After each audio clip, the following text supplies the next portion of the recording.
अप्रैल 1526 दिल्ली से तकरीबन 90 किलोमीटर दूर स्थित हरियाणा का पानीपत जिला, यही वो जगह है जहां पर भारत की एक नई तस्वीर छपी। बाबर अपनी 12,000 सैनिकों की टोली को लेकर यहां उपस्थित होता है। कड़कड़ाती धूप में बाबर की सेना युद्ध के लिए पूरी तरह तैयार थी। उस वक्त दिल्ली शहर पर इब्राहिम लोदी का राज था। बाबर ने सोचा कि अगर वो कैसे भी करके इब्राहिम लोदी को दिल्ली की गद्दी से हटा देगा तो भारत में कब्जा जमा सकता है, और इसी सोच को लेकर बाबर ने इब्राहिम लोदी से जंग का ऐलान कर देता है। इब्राहिम लोदी की सेना में करीब 1 लाख जवान और 1 लाख हाथी थे। बाबर यह जानता था कि उसके पास लोगों की संख्या बहुत कम है, इसलिए बाबर ने युद्ध की सही रणनीति पर चलने का फैसला किया, और इस काम में बाबर बहुत ही कुशल था। वो युद्ध से 1 सप्ताह पहले ही पानीपत के मैदान पर आ गया था और अपने हिसाब से सैनिकों की छोटी छोटी टुकड़ियों को चारों तरफ लगा दिया था। आपको पता होगा कि उस समय बाबर की सेना में करीब 4,000 बेहद खतरनाक तीरंदाज थे। दूसरी तरफ 1,000 बंदूक वालों के अलावा बाबर के पास वो हथियार भी था जिसके बारे में इब्राहिम लोदी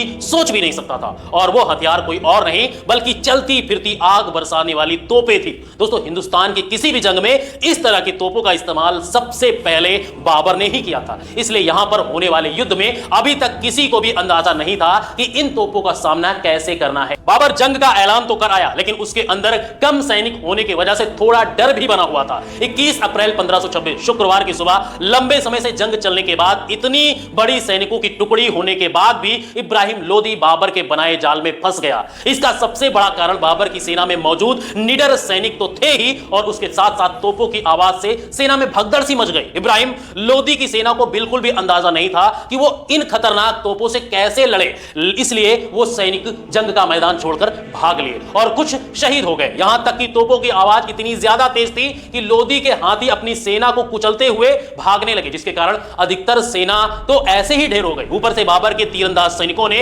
लोदी के भागते हुए सैनिकों पर तीरों की बौछार कर दी। ऊपर से उनके पास जो 1,000 बंदूकबाज थे उन्होंने भी लोदी की सेना के अच्छे अच्छे तीरंदाजों को ढेर कर दिया। इब्राहिम लोदी भले ही चाहे कितना ताकतवर क्यों ना हो, लेकिन उसने वही एक गलती कर दी जो अक्सर ताकतवर लोग करते हैं, और वो ये थी कि सामने वाले को कमजोर समझ लिया। तभी तो इब्राहिम लोदी ये भूल गया था कि उसकी सेना में अगर सैनिक हैं तो बाबर की सेना में खतरनाक बंजारे लड़ाके, जिन्हें जिंदगी और मौत के आगे कुछ समझ नहीं आता।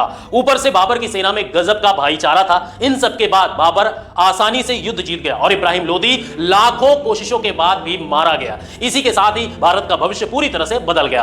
अगर उस दिन यह घटना नहीं होती तो आज दिल्ली का लाल किला नहीं होता, आगरा का ताजमहल नहीं होता, यानी कि आज भारत का रंग रूप कुछ और ही होता। इस लड़ाई को ही पानीपत का पहला युद्ध कहा जाता है। इस युद्ध में बाबर की जीत से ही मुगलों की एंट्री हो चुकी थी, क्योंकि दिल्ली की राजगद्दी पर बैठते ही बाबर ने मुगल सल्तनत का परचम लहरा दिया। और अब चाहे जो भी कहें, लेकिन एक बात तो कहनी पड़ेगी, 12,000 सैनिकों से 1 लाख की संख्या में सैनिकों को ढेर करना कोई आसान काम नहीं था, और बाबर ने यह कर दिखाया। इसी वजह से इन्हें एक कुशल लड़ाके के तौर पर जाना जाता है। पर क्या आप जानते हैं कि बाबर एक उच्च कोटि का लेखक भी था? दोस्तों, हमारे भारत में कई हजारों सालों पहले से कई सारे साम्राज्य आए और गए, लेकिन एक ऐसा साम्राज्य था बाबर का जिसने भारत में आकर अपनी अलग छाप छोड़ दी। जैसे कि हम सभी जानते हैं कि भारत में मुगल साम्राज्य की शुरुआत करने वाला पहला मुगल बादशाह बाबर था। बाबर उज्बेकिस्तान से भारत आया था। आपको बता दें कि बाबर एक पैदाइशी योद्धा था। उसने अपनी जिंदगी में कई सारी लड़ाइयां लड़ी। अपने पिता की ओर से तैमूर का जो 5वां वंशज था और अपनी मां की ओर से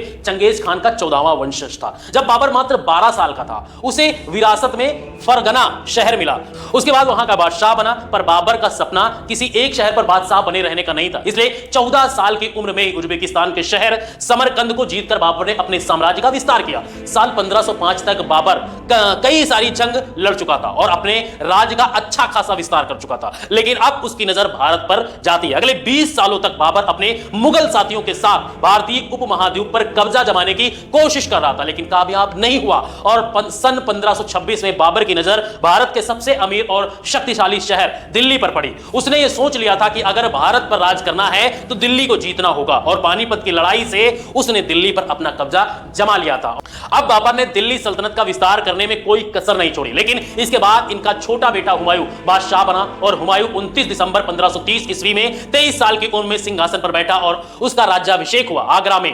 परंतु हुमायूं का जीवन संघर्षों से भरा रहा। जून 1539 में हुमायूं चौसा के युद्ध में शेर शाह सूरी से हार गया और किसी तरह जान बचाकर भागने लगा, वहां से भाग गया। उसके बाद हुमायूं सालों साल तक भटकता रहा, लेकिन बाद में अपनी कुशल रणनीति की वजह से हुमायूं ने काबुल और कंधार में फिर से अपना कब्जा जमा लिया। आपको बता दें कि 30 जुलाई 1555 में हुमायूं दोबारा दिल्ली जीतने में सफल हो गया। दोस्तों, हुमायूं अफीम का बहुत बड़ा शौकीन था और यही कारण है कि अफीम से ही उसकी मौत हो गई, क्योंकि अफीम के नशे में जब वो सीढ़ियों से गिर गया तो उसकी मौत हुई। हुमायूं के बाद मुगल सल्तनत पर अकबर का राज हुआ। अकबर सभी धर्मों का अच्छे से सम्मान करता था, इसलिए आज भी अकबर को बहुत ही अच्छे नजरिए से देखा जाता है, क्योंकि अकबर एक ऐसा राजा था जिसने भारत को सकुशल आगे बढ़ाने का निर्णय लिया।